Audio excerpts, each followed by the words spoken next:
नमस्कार, आप देख रहे हैं हॉट स्टॉक्स में हूं पल्लवी। भारतीय बाजारों की शुरुआत मजबूत हुई। निफ्टी 9400 के स्तर के पार निकला, लेकिन भारत और पाकिस्तान सीमा पर तनाव बढ़ने से और जिस तरह की खबरें आई, बाजार में बिकवाली बढ़ी। इंट्राडे में निफ्टी 9350 के नीचे फिसल गया। मिड कैप और स्मॉल कैप शेयरों में भी गिरावट देखने को मिली। कारोबार खत्म होने पर सेंसेक्स 64 अंक और निफ्टी 26 अंक की गिरावट के साथ बंद हुआ। Capital goods, health care, metal, consumer durables और बैंकिंग शेयरों में सबसे ज्यादा गिरावट दर्ज हुई। वहीं आईटी, ऑटो शेयरों में हल्की खरीदारी देखने को मिली। लेकिन इस बाजार में कहां पर आपको दाव लगाना है और एक्सपर्ट्स के पसंदीदा स्टॉक्स कौन से हैं, आइए सुन लेते हैं। The other power front, हमारे 3 टॉप पिक्स हैं। Power grid on the distribution side, power NTPC on the production side और साथ में आर पावर। हमें लगता है ये बहुत ही अच्छे स्पॉट में है। Cost of power is at the lowest, margin उनके अच्छे एक्सपैंड हुए हैं और वॉल्यूम्स आपको पता है 2 साल में we should be a power surplus state. So I think अगर आपको एक डिफेंसिव सेक्टर लगना है तो ये 3 शेयर बहुत अच्छे हैं, इनमें निवेश करके रखिए। और एज अ कॉर्नरी उसके साथ जो बैंक्स हैं जिनकी सबसे ज़्यादा उनकी तरफ रुझान है, आप अभी बैंक ऑफ बड़ौदा कह रहे थे और कैन बैंक, ये 2 हमारे टॉप फेवरेट्स हैं ये डिक्लाइन पे लेने के लिए। अगर ऑटो सेक्टर ग्रोथ कर रहा है और हमें उसके लिए मारुति अच्छा लगता है, हमें टाटा मोटर्स भी अच्छा लगता है, लेकिन उसमें प्राइवेट बैंक्स कार लेंडिंग में और बहुत बड़े हैं तो वहाँ उनको भी बेनिफिट आ सकता है। सो ऑटोमोबाइल्स हमें अच्छा लगता है, हमें कैपिटल गुड्स भी अच्छे लगते हैं, हमें लार्सन टूब्रो यहाँ से अच्छा लगता है। हमें लगता है कि कैपिटल गुड्स में रिवाइवल आएगा। और दूसरा हमें कंजम्पशन स्टॉक्स अच्छे लग रहे हैं। सो हमें मारिको अच्छा लगता है, हमें आईटीसी अच्छा लगता है, हमें दूसरे लार्ज कंज्यूमर स्टॉक्स भी अच्छे लगते हैं। तो वो सब स्टॉक्स डेफिनेटली देखने चाहिए। तो आपने संदीप भाटिया और संजीव भसीन के पसंदीदा स्टॉक्स सुने अलग अलग सेक्टर्स में। साथ ही आज के एफआईज और डीआईएस के आंकड़े देखें तो दोनों की तरफ से आज खरीदारी देखने को मिली। एफआईज ने आज लगभग 82 करोड़ की खरीदारी की कैश में, डीआईएस की तरफ से लगभग 200 करोड़ की खरीदारी देखने को मिली। आज के एक्सपर्ट आशीष अंदानी भी हमारे साथ मौजूद हैं और साथ ही कुछ दर्शक भी हैं। फोन लाइन पर सबसे पहले अपने सवाल पूछने के लिए राजा रॉय हैं वेस्ट बंगाल से। गुड इवनिंग मिस्टर रॉय, पूछिए क्या सवाल है। मेरा आइडिया से क्या है 377.60 और 100 आरएस सॉफ्टवेयर है 72 में। ओके, आपने 2 शेयर्स बताए जी, एक तो आपने आइडिया बताया और साथ ही आरएस सॉफ्टवेयर, दोनों का भाव एक बार बता पाएंगे? हाँ, आइडिया का है 377.60 और आरएस सॉफ्टवेयर है 172 में। मेरा 1 साल के होल पे रख सकता हूँ। ठीक है, आरएस सॉफ्टवेयर 72 पर, आपने आइडिया में खरीद की है 77 के स्तरों पर। आप उन लकी इन्वेस्टर्स में से हैं जिन्होंने पैसा गंवाया नहीं है बल्कि फायदा में आप हैं। साथ ही आरएस सॉफ्टवेयर लगभग इनकी खरीद के आसपास ही आज क्लोजिंग रही है दिन के निचले स्तरों पर, क्योंकि ओवरऑल मार्केट सेंटिमेंट थोड़ा सा कमजोर हुआ। जिस तरह की बॉर्डर पर टेंशंस की खबरें हैं, हालांकि उसके बाद भारतीय वायुसेना ने इसका खंडन किया इस तरह की खबरों का। चलिए खैर आशीष, आप इसका अगर चार्ट देखें आइडिया का, इनकी खरीद है 77 के स्तरों पर और फिलहाल इनकी खरीद के ऊपर है, लेकिन क्या फर्दर कमजोरी इसमें आ सकती है, क्या करना चाहिए आइडिया में और साथ ही आरएस सॉफ्टवेयर दोनों में? आइडिया में तो मैं इनको सलाह दूंगा कि अभी कॉस्ट के थोड़ा सा ऊपर है, मेरे ख्याल से इसमें बने रहने में कोई खास मेरिट नहीं दिखता है। टेक्निकली भी काफी वीक है, फंडामेंटली भी जिस तरीके से हम देख रहे हैं कि प्राइस वॉर चल रहा है टेलीकॉम में, मुझे नहीं लगता कि कोई ज्यादा वैल्यू क्रिएशन होगा। तो आइडिया में इनको निकलने की सलाह दूंगा। आरएस सॉफ्टवेयर जो है अपनी इमीडिएट सपोर्ट के आसपास आ चुका है। आप अगर स्टॉक के चार्ट को देखें तो ऑलमोस्ट 115-118 रुपए से एक कंटिन्यूस करेक्शन 70 रुपए तक आया है। मुझे लगता है 67-68 के जोन पे इसमें थोड़ा सा एक सपोर्ट मिलना चाहिए और ये चाहें तो इनको सेल ऑन राइज की स्ट्रैटेजी यूज कर सकते हैं। 80-82 के आसपास अगर स्टॉक इनको मिलता है, जो मुझे लगता है सपोर्ट के बाद थोड़ा सा रिट्रेसमेंट होना चाहिए, वहां से एग्जिट करें, क्योंकि टेक्निकली शॉर्ट टर्म और मीडियम टर्म में काफी वीक लग रहा है ये स्टॉक। तो अगर कहीं भी बाउंस बैक मिलता है तो उसमें एग्जिट करें। तो दोनों स्टॉक में मुझे नहीं लगता लॉन्ग टर्म में कोई खास बने रहने में कोई खास मेरिट है। तो लंबी अवधि में यहाँ पर कमजोरी दिख सकती है, आपको नुकसान हो सकता है। बेहतर होगा कि आप दोनों शेयर्स में तेजी आए तो निकल जाएं। फोन लाइन पर अपना सवाल पूछने के लिए सतीश हैं वसई से। सतीश जी नमस्कार, पूछिए क्या सवाल है। सतीश गुड इवनिंग, अपना क्वेश्चन पूछिए। शायद फोन लाइन डिस्कनेक्ट हुई, लेकिन सवाल इनका व्हाट्सएप पर भी है और इनके पास आईसीआईसीआई बैंक के ऑलमोस्ट 400 शेयर्स हैं, जो कि इनकी खरीद इन्होंने बताई 35 रुपए की है। काफ़ी पुरानी खरीद मालूम होती है। लंबी अवधि के निवेशकों के लिए क्या आपका सजेशन होगा? और इनको तो पहले हम कंग्रेचुलेट करना चाहेंगे, जिस तरह का मल्टीपल मुनाफा इन्होंने कमाया। आपकी सलाह क्या है अभी इस मुनाफे के साथ क्या करना चाहिए आईसीआईसीआई बैंक में? अगर तो 35 रुपए की खरीद है तो मेरे ख्याल से तो उनको बेचने की बिल्कुल जरूरत है ही नहीं, लाइफ टाइम रख सकते हैं ये स्टॉक। बैंक में पिछले समय कुछ दिक्कतें थी, एनपीए के बाद बहुत स्मार्टली उसको इन्होंने टैकल किया है, उससे कम आउट हुए हैं ये। और मुझे लगता है जिस तरीके का पूरा इनका सेटअप है, इंश्योरेंस बिजनेस में भी ये है, इनकी वो लिस्टिंग भी हो चुकी है, तो पूरा जो सेटअप है, जो पूरा ग्रुप है इसका, मुझे लगता है कि इसमें बने रहने की ही सलाह है। अगर 35 रुपए की खरीद है तो शायद मेरे ख्याल से तो अभी तो डिविडेंड अगर हम जोड़ लें तो फ्री हो चुका होगा इनका स्टॉक। तो मुझे नहीं लगता, इनको बिल्कुल सोचना भी चाहिए इस पर्टिकुलर स्टॉक से एग्जिट करने के लिए। यानी कि आपको अभी बेस में बने रहना है, फंडामेंटली और टेक्निकली दोनों तरह से ये स्ट्रॉन्ग बेट है। यहाँ पर इस वक्त फोन लाइन पर अपना सवाल पूछने के लिए पराग है मुंबई से। पराग, गुड इवनिंग, पूछिए क्या सवाल है? मेरे पास है ना 1000 शेयर्स है वाइसरॉय होटल्स के, ठीक है, 23 रुपए पे लिए थे। उसका 1 ईयर के लिए लॉन्ग टर्म क्या हो सकता है? ओके, तो कितना टाइम दे चुके हैं वैसे होल्ड किए हुए? कितना टाइम हो गया? 1 महीना ही हुआ है।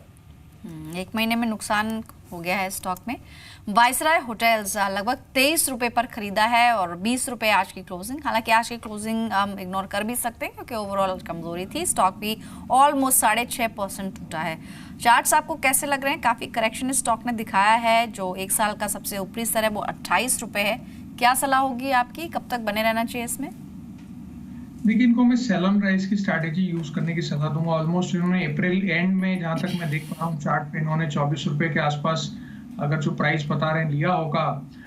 बट आप इसका अगर चार्ट देखें तो जब भी स्टॉक में एक तेजी आती है 25-26 रुपए के लेवल को टच करता है, वहां से कई बार रिट्रेस हो चुका है। पिछले अगर हम इसका ईयरली चार्ट भी देखें, मंथली चार्ट भी देखें, तो बहुत स्ट्रॉन्ग रेजिस्टेंस है 25-26 रुपए के जोन में। तो अगर इनको मौका मिलता है निकलने का तो उसे निकल जाएं।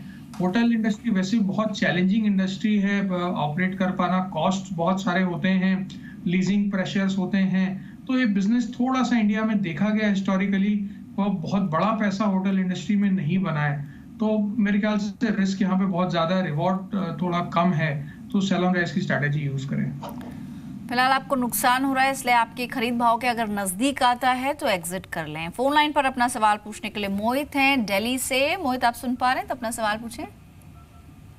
Good evening ma'am. Good evening.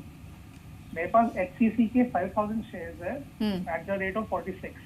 ठीक है, मेरा होराइजन 1 ईयर का है। आप कितना टाइम दे चुके हैं ऑलरेडी? मैंने शायद 2 वीक्स दिए इसको। ठीक है, अगर मैं इसको सेल करता हूँ तो इसकी जगह मुझे कुछ और ऑप्शन भी आप बता दीजिए किसमें इन्वेस्ट कर सकता हूँ। और जो भी इन्वेस्टमेंट होगा क्या साल भर से ज्यादा का समय देंगे उसमें? साल तक का तो मैंने प्लान किया ही हुआ है। ठीक है। HCC यहाँ पर इनकी खरीद है 46 रुपए की और क्लोजिंग 39 पर हुई है। क्या कहेंगे आप आशीष, अभी क्या इसमें भी सेल ऑन राइज की ही रणनीति बेहतर होगी? और अगर यहाँ से स्विच करते हैं तो कौन सा ऑप्शन, कोई स्टॉक आपकी नज़र में जहाँ पर ये स्विच ओवर कर सकते हैं? डेफिनेटली आप इस पर्टिकुलर स्टॉक को देखें, कुछ टाइम पहले काफी डेट रिटर्न कंपनी थी, थोड़ा सा डेट रिड्यूस किया, बट स्टॉक में वो तेजी दिख नहीं पाई। जो इंटरेस्ट इस पर्टिकुलर स्टॉक में आना चाहिए था 46-47 के जोन पे आके एक बार फिर ये फिजल आउट हो चुका है और अब एक करेक्टिव मोड में आ चुका है। मुझे लगता है करेक्शन थोड़ा फियर्स होगा इस पर्टिकुलर स्टॉक में, क्योंकि जो मेजर सपोर्ट था 40 रुपए का वो ब्रेक हो चुका है। तो इनको मैं सलाह ये दूंगा कि अगर थोड़ा सा लॉस भी हो रहा है इनको और कॉस्ट के आसपास अगर इनको मौका मिलता है तो निकल जाए। जैन इरिगेशन एक ऐसा स्टॉक है जो मुझे लगता है कि एक टर्न अराउंड स्टोरी हो सकती है। मैनेजमेंट की कमेंट्री भी कुछ टाइम पहले जो आई थी, उन्होंने बताया कि डेट वो रिड्यूस कर रहे हैं इस पर्टिकुलर कंपनी में, बिजनेस भी धीरे धीरे ग्रो हो रहा है और एक प्राइस करेक्शन आ चुका है ऑलमोस्ट 115-118 के लेवल से ये ऑलमोस्ट 86 रुपए के आसपास आ चुका है। 75-78 के जोन में मिलता है तो मेरे ख्याल से 1 साल के हिसाब से बहुत अच्छा स्क्रिप्ट है। ऑलराइट, तो आपको बेहतर विकल्प जैन इरिगेशन के तौर पर मिल सकता है। एचसीसी में से एग्जिट कर लें और उस पैसे को आप जैन इरिगेशन में लगा सकते हैं। इस वक्त फोन लाइन पर एक और दर्शक है अपना सवाल पूछने के लिए, अमित बिश्नोई गाजियाबाद से। अमित, गुड इवनिंग, पूछिए कौन सा स्टॉक लिया आपने? Good evening madam. जी बताइए। एक्चुअली मैडम मेरे पास 2 स्टॉक हैं, अगर दोनों पर राय मिल सके तो। जी बताइए, पहला स्टॉक कौन सा है? डीएलएफ है 200 at 94 पर। ठीक है, डीएलएफ 94 पे, ओके। 200 SBIN at 197 के रेट। एसबीआई जी, एचडीएल की बात कर रहे हैं आप? SBI state bank, state bank of India की किस भाव पर है एसबीआई? 197। ठीक है, और क्या दोनों शेयर्स में समय आप 1 साल से ज्यादा दे पाएंगे? हाँ बिल्कुल।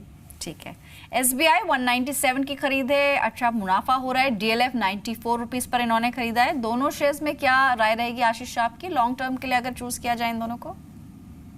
लॉन्ग टर्म के लिए चूज करें तो मेरे ख्याल से जो इमीडिएट अगर थोड़ा बहुत करेक्शन है तो उससे घबराने की जरूरत नहीं है। इनफैक्ट डिप्स पे अगर इनको मिलता है, डीएलएफ की अगर मैं बात करूं तो डेफिनेटली बाय कर सकते हैं।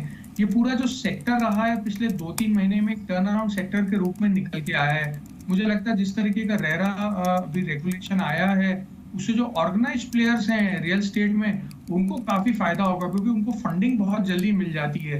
रेरा जो है पूरा जो एक अथॉरिटी जो एक रेगुलेशन आया है वो उनके लिए शॉर्ट टर्म में तो उनके लिए बेनिफिशियल है जिनके पास काफी अच्छी फंडिंग है, जिन बिल्डर्स के पास, क्योंकि बहुत सारे रेगुलेशन है। अगर आपको उस पूरे रेगुलेशन के हिसाब से एक प्रोजेक्ट बनाना है तो फंडिंग रखनी पड़ती है।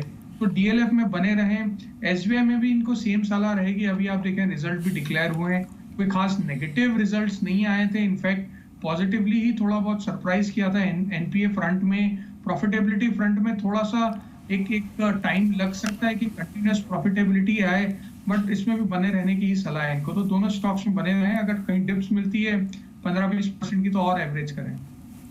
ठीक है, तो अभी आपको दोनों शेयर्स में बने रहने की सलाह दे रहे हैं एक्सपर्ट से। और साथ ही फेसबुक पर कई दर्शक अपने सवाल भेज रहे हैं हमें, क्विकली लेते हैं इन सवालों को। मयूर का सवाल है, प्रिकॉल पर 300 क्वांटिटी 89 के लेवल्स पे ली हुई है। और साथ ही जैनेंद्र का एक क्वेश्चन है, अटलांटा पे आज 40 शेयर्स हैं इनके पास 112.45 के लेवल्स पे। प्रिकॉल में नुकसान दिखा है और लेकिन अटलांटा में फायदा हो रहा है और ये one of the contra bets था। गिरते बाजार में भी यहाँ पर 4.5% के गेंस देखने को मिले। अटलांटा और साथ ही प्रिकॉल दोनों पर आपकी राय क्या आशीष? प्रिकॉल की अगर आप बात करें तो स्टॉक कंटिन्यूअसली एक लोअर ट्रेंड में ट्रेड कर रहा है, ऑलमोस्ट अपने लोज के आसपास अभी ये पर्टिकुलर स्टॉक है। तो ट्रेंड तो एटलीस्ट ये दिखा रहा है कि कोई खास तेजी इस पर्टिकुलर स्टॉक में बनेगी नहीं। कहीं मौका मिले तो डेफिनेटली एग्जिट करें, क्योंकि मार्केट में अगर एक बड़ा करेक्शन आता है तो इन स्टॉक्स में जो वीक स्टॉक्स हैं उनमें करेक्शन बहुत फास्ट आता है। अटलांटा की अगर आप बात करें तो आज गिरते हुए मार्केट में जहां ब्रेड नेगेटिव था वहां पे ये स्टॉक 4% की तेजी के साथ क्लोज हुआ है। तो कहीं ना कुछ स्टोरी डेवलप हो रही है इस पर्टिकुलर स्टॉक में। और चार्ट भी आप देखें तो कोई खास कमजोरी नहीं दिख रही है इस पर्टिकुलर स्टॉक में। तो अटलांटा को डेफिनेटली होल्ड कर सकते हैं। यहाँ पे एक स्टॉप लॉस में जरूर दूंगा, 104-105 के जोन में स्टॉप लॉस लगा के रखेंगे। साथ ही फेसबुक पर साजिद का सवाल है, पीटीसी इंडिया पर 200 क्वांटिटी 101 के लेवल्स पे। कुमार आहूजा पूछ रहे हैं रिको ऑटो को लेकर 200 क्वांटिटी 64 के स्तरों पर। दोनों स्टॉक्स पर आपकी राय क्या होगी? हालांकि नजरिया इन्होंने मेंशन नहीं किया है, लेकिन रिको ऑटो आज ऑटो स्पेस में हालांकि हल्की खरीदारी दिखी, लेकिन ये स्टॉक 2-2.5% नीचे बंद हुआ है। पीटीसी इंडिया और रिको ऑटो दोनों पर क्या करना चाहिए?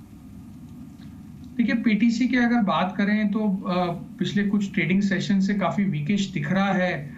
100 रुपए के एक साइकोलॉजिकल लेवल को ब्रेक करके कंसिस्टेंटली उसके नीचे है। आज भी थोड़ी करेक्शन देखने के लिए मिली है, तो थोड़ा सा वीकिश ऑन द शॉर्ट टर्म तो हो गया ये पर्टिकुलर स्टॉक। बट 84-85 के जोन पे मुझे लगता है थोड़ा सपोर्ट मिलना चाहिए पीटीसी को। वहां से थोड़ा सा रिट्रेस करे और इनके कॉस्ट के आसपास है तो मेरे ख्याल से एक बार को प्रॉफिट बुक करे, क्योंकि मार्केट अपने थोड़े ओवरबॉट लेवल्स पे आ चुके हैं। तो अगर यहाँ पे करेक्शन आता है तो ऐसे स्टॉक्स में थोड़ा फियर्स करेक्शन आएगा। तो सेल ऑन राइज की स्ट्रैटेजी रखें, अभी होल्ड कर सकते हैं। अभी 84 तक तो कोई बहुत बड़ी रिस्क नहीं दिख रही, मुझे लग रहा है 84 से रिट्रेसमेंट आएगा।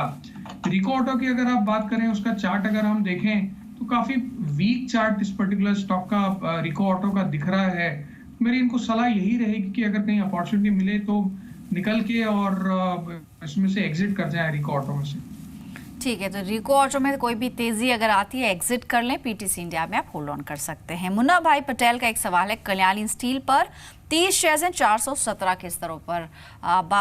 कल्याणी ग्रुप की ये कंपनी है और आज भारत फोर्ज के नतीजे भी पॉजिटिव आए थे, लेकिन यहाँ पर ग्रुप कंपनी है, कमजोरी दिखी, आधा % नीचे स्टॉक बंद हुआ है। इनकी खरीद है 417 की और आज की क्लोजिंग 402 पर हुई है। क्या करना चाहिए अभी स्टॉक के अंदर? होल्ड करके रखे हैं अभी। कुछ 2-3 सेशन से इसमें करेक्शन आया है, बट करेक्शन इतना फियर्स नहीं है। इसका जो शॉर्ट टर्म सपोर्ट आ रहा है इस पर्टिकुलर स्टॉक का 390-392 के जोन पे आ रहा है। तो मुझे लगता है कि जब तक उसको ब्रीच नहीं करता तो कोई एक सीरियस कंसर्न नहीं है इस पर्टिकुलर स्टॉक में। डेफिनेटली होल्ड करके रख सकते हैं इसको। होल्ड ऑन करने की सलाह है आपको इस पर्टिकुलर स्टॉक के अंदर। आज की क्लोजिंग 402 पर। लेकिन कुछ ऐसे शेयर्स हैं जहां पर कल नतीजे आने वाले हैं और रिफ्लेक्शन भी दिखेगा, तो अनुमान जान लेते हैं कि सिप्ला और अशोक लेलैंड के नतीजे कैसे रह सकते हैं। सिप्ला का अनुमान छोटे बेस के चलते मुनाफे में पॉजिटिविटी दिख सकती है, जो तिमाही आधार पर अगर हम कंपेयर करें तो मुनाफा 10% तक गिरने का अनुमान है। Q4 में इन्वेंट्री घाटे के चलते नतीजे कमजोर रह सकते हैं।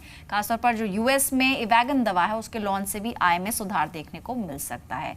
तो जी बिजनेस का अनुमान है कि सिप्ला के नतीजे अच्छे रह सकते हैं। प्रॉफिट फ्रंट पे एक मल्टीफोल्ड जंप देखने को मिल सकता है। एबिटा में भी 7% से बढ़ोतरी होकर 18% एबिटा मार्जिन्स रह सकते हैं। आपकी राय क्या है फिलहाल आज, क्योंकि ओवरऑल फार्मा में कमजोरी थी, सिप्ला ऑलमोस्ट 2.5% नीचे क्लोज हुआ। अगर नतीजे पॉजिटिव रहते हैं तो शेयर किस तरह की चाल दिखा सकता है आशीष? देखिए, अगर नतीजे पॉजिटिव रहते हैं तो मुझे लगता है कि थोड़ा इसमें तेजी आनी चाहिए। बट एक बात हम ये ना भूलें कि फार्मा ओवरऑल पिछले 1-1.5 हफ्ते से काफी वीक है। आप किसी भी स्टॉक को देखें, सन फार्मा में एक बहुत बड़ी करेक्शन आई थी, ग्लेनमार्क में करेक्शन आई थी, वो पूरे करेक्शन रिट्रेस नहीं हुए हैं और मार्केट जैसे जैसे वीक होता जा रहा है। फार्मा स्टॉक्स में हम खास करके सिप्ला में देखें तो बहुत ड्रास्टिकली 560 रुपए के लेवल से बहुत जल्दी 520 के लेवल पे आ चुका है। तो अगर रिजल्ट बहुत अच्छे आते हैं, एक्स्ट्रा ऑर्डिनरी आते हैं, तो मेरे ख्याल से इसमें बाइंग आएगी और थोड़ी शॉर्ट कवरिंग भी आनी चाहिए, क्योंकि हम एक्सपायरी पे हैं तो थोड़ी शॉर्ट कवरिंग आनी चाहिए। तो रिजल्ट अगर अच्छे आते हैं तो मुझे लगता है 545-550 का लेवल दिखना चाहिए। साथ ही अशोक लेलैंड, इसके नंबर्स भी अवेटेड हैं। आज तो 2.5% नीचे क्लोजिंग दी है, लेकिन अगर हम इसके वॉल्यूम्स की बात करें तो इस क्वार्टर में वॉल्यूम्स 8% तक बढ़ सकती है, ये जी बिजनेस का अनुमान है। साथ ही रियलाइजेशन में 1% तक की मजबूती आ सकती है और इसके चलते नंबर्स थोड़े पॉजिटिव दिख सकते हैं। इन्वेंट्री जो खर्च है उसके बढ़ने के चलते भी मार्जिन्स पर थोड़ा प्रेशर देखने को मिलेगा। जो अदर इनकम है कंपनी की उसमें भी बढ़ोतरी दर्ज हो सकती है। मार्जिन्स की बात करें तो यहाँ पर एक मार्जिनल डेंट दिख सकता है, 12.6% के मुकाबले ये गिरकर 11.8% रह सकते हैं। मुनाफा फ्रंट में कमजोरी आ सकती है। ओवरऑल अगर ये आखिरी क्वार्टर देखें तो ये डीमोनेटाइजेशन जैसे कुछ फैक्टर्स थे जिसकी वजह से ऑटो सेल्स में कुछ डेंट पड़ा और इसका असर भी हमें नंबर्स पे दिखेगा। हालांकि एडजस्टेड बेसिस पे देखें तो यहाँ पर 15% की बढ़ोतरी दिख सकती है।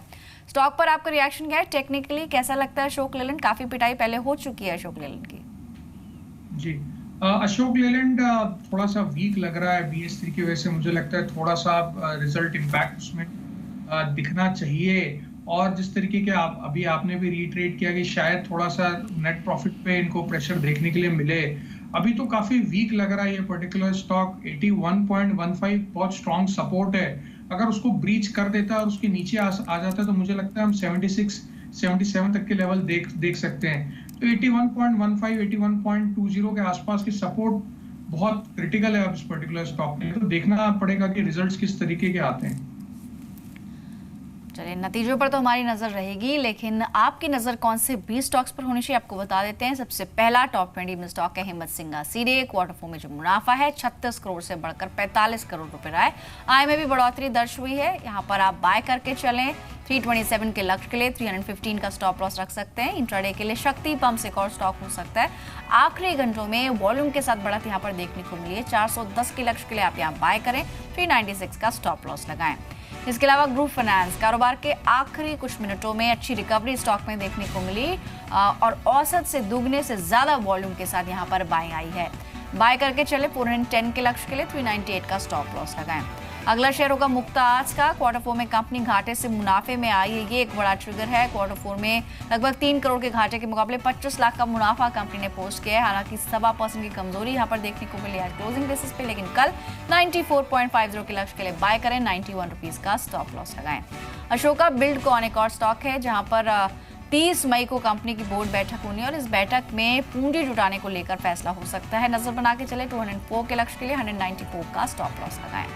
अगला शेयर होगा मुरुदेश्वर सेरामिक्स का। कंपनी की नई इकाई लगाने की योजना है और तुमकुर में ये इकाई लगाएगी कंपनी। 41 रुपीज के लक्ष्य के लिए आप इंट्राडे के लिए बेट कर सकते हैं 37.50 का स्टॉप लॉस के साथ ही बलरामपुर चीनी, सरकार ने गन्ने पर एफआरपी बढ़ाकर 255 रुपए प्रति क्विंटल कर दी है और ये शुगर कंपनीज के लिए थोड़ी नेगेटिव खबर है क्योंकि लागत बढ़ेगी। ऐसे में बलरामपुर चीनी सेल कॉल हो सकती है कल के सेशन में। 156 के टारगेट्स के लिए 163 का आप स्टॉप लॉस रख सकते हैं। सेंचुरी टेक्सटाइल एक और सेल कॉल है। भारी वॉल्यूम के साथ शेयर में आज बिकवाली देखने को मिली। 8% नीचे स्टॉक ने क्लोजिंग दी है। 1000 रुपए के लक्ष्य के लिए आप यहाँ पर सेल करें। 1038 का स्टॉप लॉस आपको इसमें रखना होगा। साथ ही सुजलॉन क्वार्टर 4 में प्रमोटर्स ने हिस्सेदारी घटाई है। 21% से हिस्सेदारी घटाकर 20.6% की है। यहाँ पर सेल करके चले 18 रुपीज के टारगेट्स के लिए 19.1 का स्टॉप लॉस रख सकते हैं। और 10वां शेयर होगा श्री पुष्कर केमिकल्स का। रिलायंस कैपिटल ने कंपनी में हिस्सेदारी बढ़ा दी है। 4.9% से हिस्सेदारी बढ़ाकर 5.1% की है। तो यहाँ पर आप बाय कर सकते हैं 210 के लक्ष्य के लिए 202 का स्टॉप लॉस लगाएं। आशीष, 10 स्टॉक्स में से 2 सेल कॉल्स थी और बाकी बाय कॉल्स। कोई शेयर जो आपको पसंद आया हो? अशोका बिल्डकॉन काफी अच्छा लग रहा है मुझे। यहाँ पे चार्ट्स पे इसने सपोर्ट भी लिया है 195 196 के जोन पे। मुझे लगता है इसमें 205 207 तक के टारगेट देखे जा सकते हैं। सेल में अगर हम देखें तो बलरामपुर चीनी ने एक डबल टॉप फॉर्मेशन बनाया है और एक सपोर्ट जो मेजर सपोर्ट था 163 का उसको ब्रेक किया है। मुझे लगता है 152 154 तक के levels on the sell side देखे जा सकते हैं। बाकी के 10 शेयर जान लेते हैं कौन से हैं। भारत फोर्ज नतीजों के बाद शेयर में रिकवरी देखने को मिली है। कंपनी ने 25% की बढ़त मुनाफे में दिखाई है। 1098 के लक्ष्य के लिए इंट्राडे में बाय करें। 1077 का स्टॉप लॉस लगाएं। इंडसइंड बैंक निजी बैंकों में पॉजिटिव रोलओवर देखने को मिला है। जून फ्यूचर्स में करीब 15 लाख शेयर्स जुड़े हैं। बाय करके चले 1445 के लक्ष्य के लिए 1400 का स्टॉप लॉस इंट्राडे में रख सकते हैं। रैली गेयर एक और शेयर है जहां पर नजर बना सकते हैं। आखिरी चरण में शेयर में खरीदारी देखने को मिली है। लगातार पिछले 3 सेशंस देखें तो शेयर में बाइंग देखने को मिल रही है। 193 के लक्ष्य के लिए बाय कर सकते हैं। 185 का स्टॉप लॉस लगाएं। महिंद्रा सीआई जुनिंदा ऑटो एंसिलरी शेयरों में आज खरीदारी देखने को मिली है और इसके आवली चार्ट्स पर एक पुल बैक का संकेत देखने को मिल रहा है। 246 के लक्ष्य के लिए बाय कर सकते हैं। 238 का स्टॉप लॉस लगाएं। बर्जर पेंट्स एक और शेयर है जहां पर इंट्राडे में बेट कर सकते हैं। आज निश्चित रूप से शेयर में रिकवरी देखने को मिली है। पिछले 6 सेशंस के प्रेशर के बाद एक पुल बैक दिख सकता है। 248 के लक्ष्य के लिए बाय करें। 240 का स्टॉप लॉस लगाएं। विप्रो आईटी शेयरों में पॉजिटिव रोलओवर है। सीरीज के सबसे उच्चतम स्तर पर स्टॉक क्लोज हुआ है। 536 के लेवल्स के लिए बाय करें। 520 का स्टॉप लॉस लगाएं। जैन इरिगेशन थोड़ी देर पहले आशीष आपने रेकमेंड भी किया था। यहाँ पर इंट्राडे के लिए बेट किया जा सकता है 90 रुपीज के लक्ष्य के लिए 84 रुपीज का स्टॉप लॉस लगाकर। वेल्सपन इंडिया एक और बाय कॉल है। शेयर 200 दिनों के एवरेज के करीब क्लोज हुआ है। 87 रुपीज के टारगेट्स के लिए बाय किया जा सकता है। 81 का स्टॉप लॉस लगाएं। डेल्टा कॉर्प निचले स्तरों से शेयर में रिकवरी देखने को मिली है। शेयर की 200 दिनों की एवरेज है 141। यहाँ पर आप टारगेट रखें 148 का 142 के स्टॉप लॉस के साथ। और आखिरी शेयर होगा गोदरेज कंज्यूमर का। मई सीरीज में एफएमसीजी शेयरों का शानदार प्रदर्शन रहा है।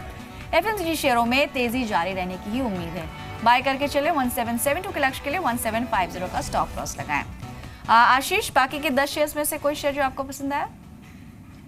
डेल्टा कॉर्प यहाँ पे अच्छा लग रहा है पर्टिकुलर स्टॉक। इसमें हम देखें तो कई बार 140 142 के लेवल पे सपोर्ट लेके ये स्टॉक बढ़ा है। मुझे लगता है कि 152 155 तक के लेवल्स इस पर्टिकुलर स्टॉक में दिखने चाहिए। विप्रो भी काफी स्ट्रांग लग रहा है। ये चार्ट देखें, रोल ओवर भी इसमें आपने जैसे बताया अच्छे आए हैं और तेजी भी काफी अच्छी आ रही है। आईटी स्टॉक्स एक डिफेंसिव पैक के रूप में उभरा है पिछले 1-1.5 हफ्ते में। हम अब चाहे टीसीएस की बात करें, विप्रो, टेक महिंद्रा, तो मुझे लगता है विप्रो में भी तेजी की पोजीशन बनाई जा सकती है 535 536 के लेवल्स के लिए। आशीष, आपकी नजर में कोई स्टॉक है ऐसा जहां पर सेल या बाय किया जा सकता है कल के सेशन में? डेफिनेटली कोल इंडिया थोड़ा वीक लग रहा है। यहाँ से मुझे लगता है कि कोल इंडिया में सेल किया जा सकता है। 265 का स्टॉप लॉस रखें और टारगेट जो है कुछ 250 251 के आसपास का रख सकते हैं। सीमेंट स्टॉक्स में अल्ट्राटेक सेमको भी थोड़ा, अल्ट्राटेक सीमेंट भी थोड़ा वीक लग रहा है।